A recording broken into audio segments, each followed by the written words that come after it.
Hello students, welcome to the Singhania education. आज फिर हम एक नए टॉपिक को डिस्कस करने वाले हैं और वो नया टॉपिक है partial pressure and partial vapour pressure. इसके बाद पार्शियल वेपर प्रेशर भी हम लेंगे। अब आप कहोगे कि एनसीईआरटी में तो ये अलग से टॉपिक दिया हुआ नहीं है। हाँ, एनसीईआरटी में ये टॉपिक अलग से गिवन नहीं है, लेकिन अगर हमको राउल्स लॉ पढ़ना है या कोलिगेटिव प्रॉपर्टीज पढ़ना है तो वेपर प्रेशर के बारे में जानकारी होना जरूरी है। जैसे ही मैं राउल्स लॉ पढ़ाऊंगी आपको समझ में आ जाएगा कि अगर हम ये टॉपिक नहीं पढ़ते तो क्या राउल्स लॉ हमको समझ में आता।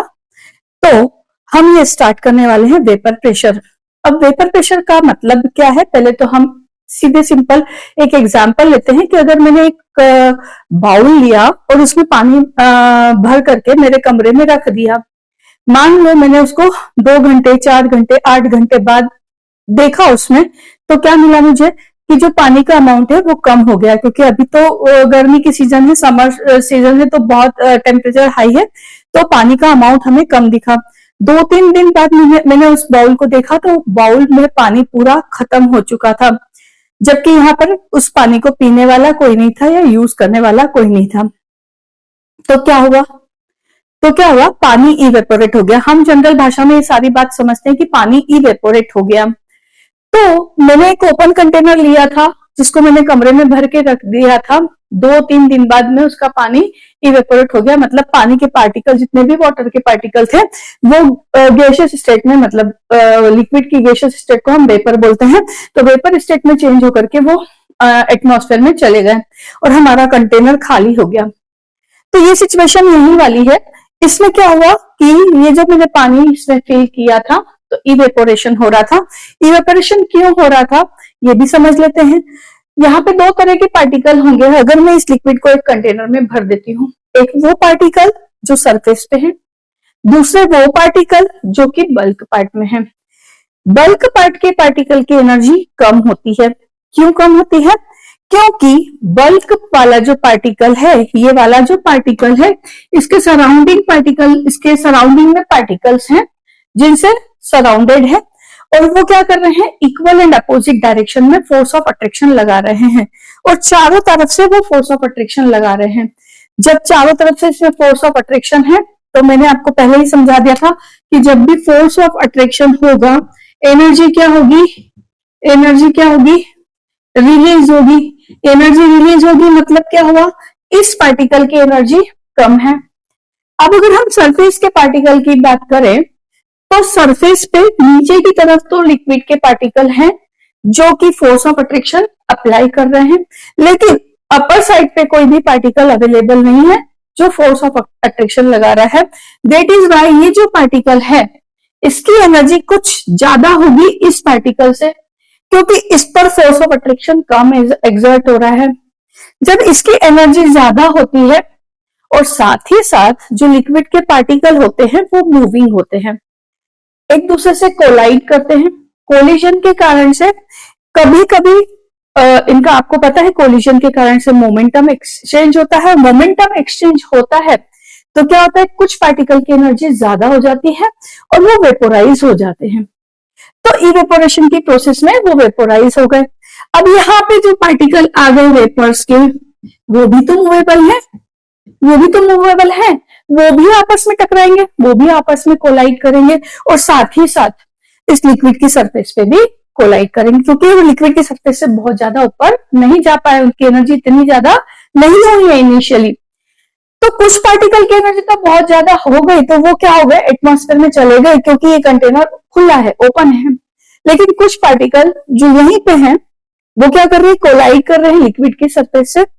तो कोलिजन के कारण से फिर से मोमेंटम एक्सचेंज हो रहा है, और फिर से क्या हो रहा है, कुछ पार्टिकल की एनर्जी इतनी कम हो जा रही है कि वो वापस से लिक्विफाई हो जा रहे हैं। मतलब ये जो प्रोसेस है दोनों डायरेक्शन में चल रही है। एक डायरेक्शन में क्या हो रहा है, यहां से लिक्विड वेपोराइज हो रहा है और वेपर में चेंज हो रहा है, इवेपोरेशन हो रहा है, वेपर में चेंज हो रहा है।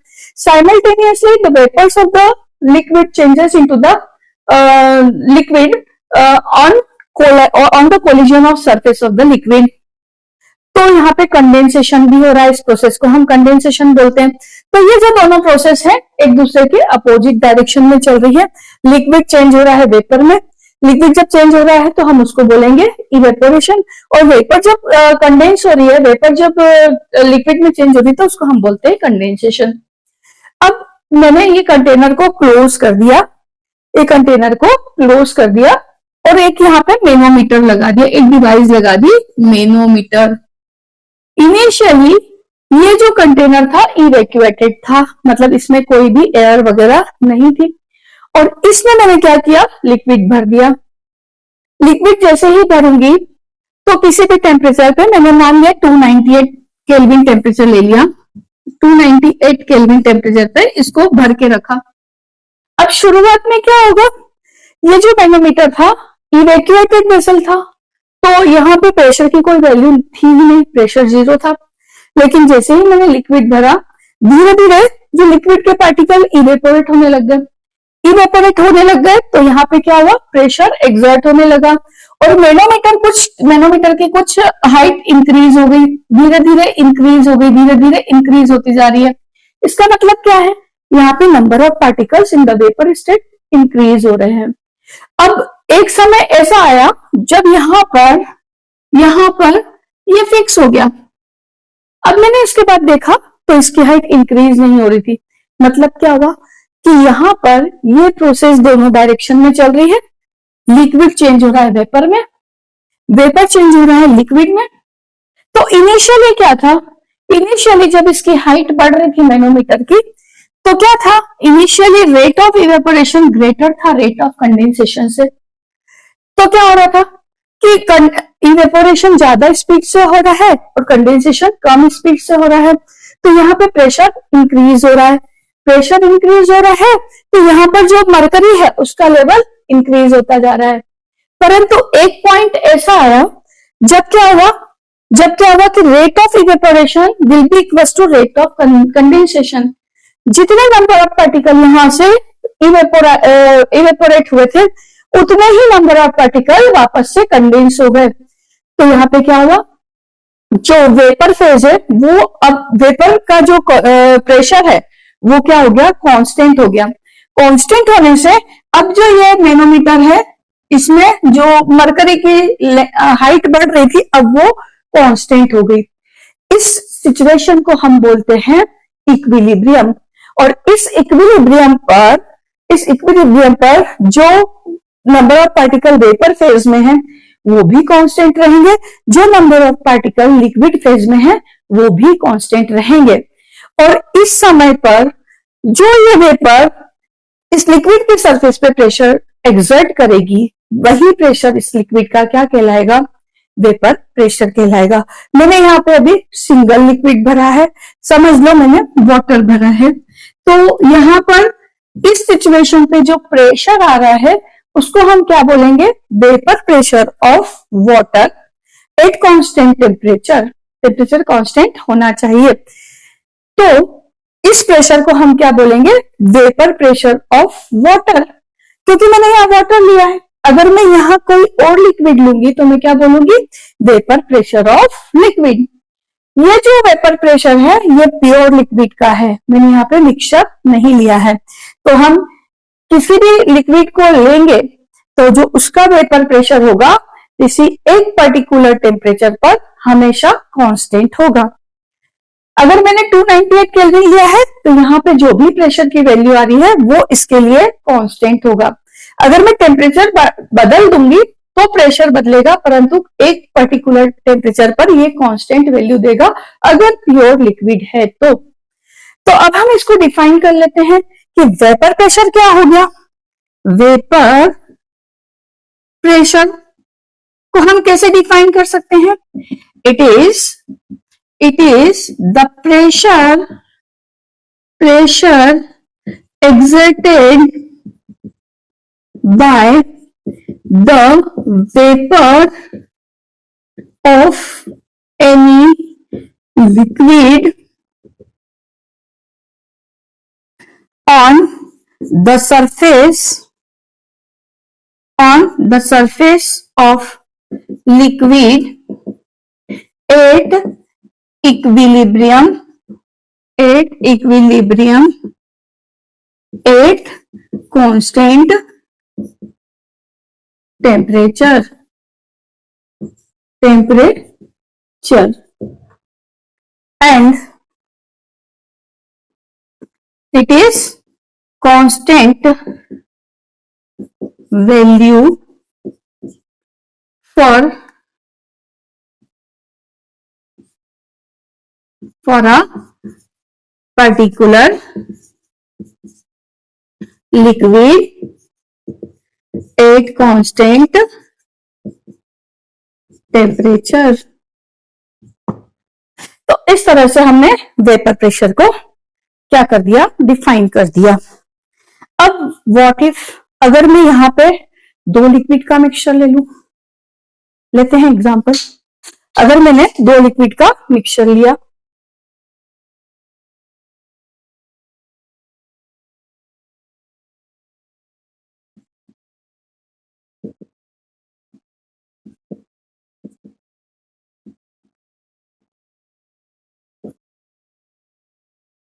अब यदि जब हमने यहाँ पे दो लिक्विड का मिक्सचर फिल कर दिया, मैंने यहाँ पे एग्जांपल के लिए लिया है वाटर प्लस इथाइल अल्कोहल, तो वाटर भी वेपोराइज होगा, इथाइल अल्कोहल भी वेपोराइज होगा. फिर से क्या होगा, एट इक्विलिब्रियम पर rate of evaporation will be equals to rate of condensation.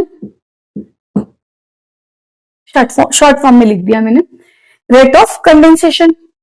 और इस समय पर जो प्रेशर है वो क्या हो जाएगा, मैनोमीटर का अभी भी क्या है, मैनोमीटर की रीडिंग फिक्स हो गई इक्विलिब्रियम पर. अब ये मैनोमीटर जो मेरे को प्रेशर की वैल्यू दे रहा है वो दे रहा है टोटल प्रेशर. टोटल प्रेशर, मुझे कौन सा प्रेशर चाहिए, मुझे टोटल प्रेशर से कोई लेना देना नहीं है, मुझे चाहिए vapour pressure of a liquid, vapour pressure of a liquid particle, मतलब मुझे वेपर प्रेशर चाहिए वाटर का इस मिक्सचर में. तब यहां पे दोनों पार्टिकल प्रेशर एक्सर्ट कर रहे हैं, तो यहां पे हम एक टर्म को यूज करेंगे, वो होगा partial vapour pressure.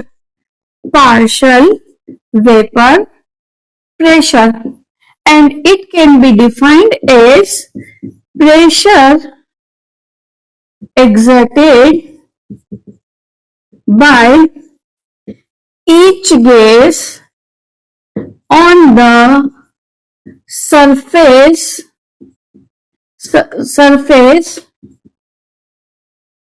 of solution at equilibrium at constant temperature. अब देखिए इस डेफिनेशन में क्या चेंज हो गया, pressure exerted by each gas. जो भी ईच गैस नहीं बोलना चाहिए, ईच वेपर बोलना चाहिए, वेपर ज्यादा एप्रोप्रिएट वर्ड है. Each vapour on the surface of solution, words क्या बदले मैंने, by each vapours on the surface of solution, क्योंकि पहले एक ही लिक्विड था तो एक ही लिक्विड की वेपर थी. अब यहाँ पे दो लिक्विड है या दो से ज्यादा भी हो सकते हैं, मैंने दो ही लेके बताया आपको.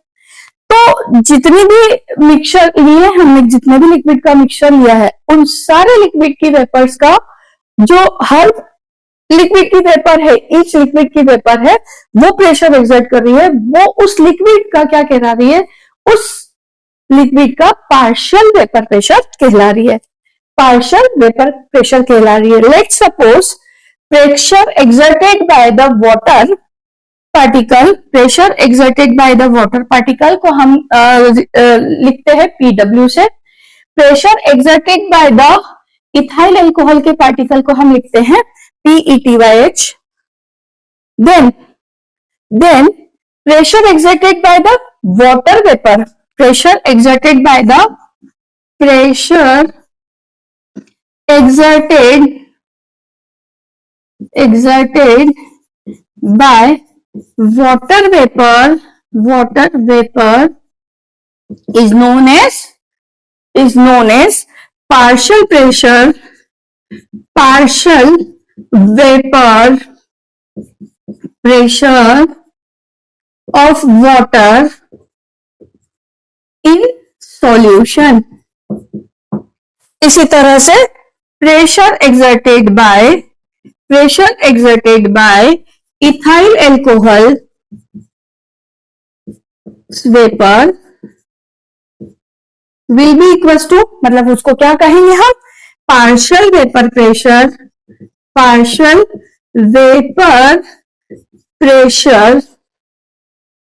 of ethyl alcohol in ethyl alcohol of solution में होगी ये बात। तो यहाँ पे पार्शियल वेपर प्रेशर की बात समझ में आ गई। अब हमारा मैनोमीटर तो हमको टोटल वेपर प्रेशर की ही वैल्यू देगा, हमको कभी पार्शियल वेपर प्रेशर की वैल्यू देगा ही नहीं। बहुत इंपॉर्टेंट पार्ट है कि पार्शियल वेपर प्रेशर को हम कैसे मेजर करें। तो डाल्टन सर थे, उन्होंने एक अपने गैसेस स्टेट में काम कर रहे थे। आप 11th में गैसेस स्टेट पढ़ के आते हैं तो आपको पता होता है। गैसेस स्टेट पे काम कर रहे थे तो उन्होंने partial pressure of the gas का कॉन्सेप्ट दिया था। उन्होंने बोला था कि अगर बहुत सारी गैस है जो एक दूसरे के साथ में नॉन रिएक्टिंग है, उनका मिक्सचर है, तो हर जो गैस है उसका जो प्रेशर एग्जर्ट होगा उस कंटेनर में, उसको हम बोलेंगे partial pressure of the gas. और जब हम कंटेनर का प्रेशर निकालेंगे तो टोटल प्रेशर ही निकाल सकते हैं। तो जब हमको पार्शियल प्रेशर निकालना होगा तो गैस के जो मिक्सचर है उनमें उनका मोल फ्रैक्शन भी पता हो तो हम पार्शियल प्रेशर को कैलकुलेट कर सकते हैं। तो अब बात क्या है कि ये जो वेपर है, अगर इस वेपर फेज में मोल फ्रैक्शन पता हो, मोल फ्रैक्शन ऑफ ईच कंपोनेंट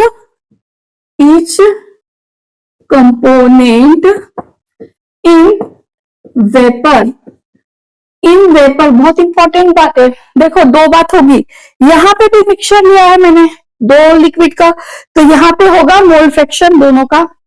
तो यहाँ पे अगर मैंने बोला है मोल fraction of both the component in solution, तो यहाँ पे क्या बोलेंगे हम, मोल फ्रैक्शन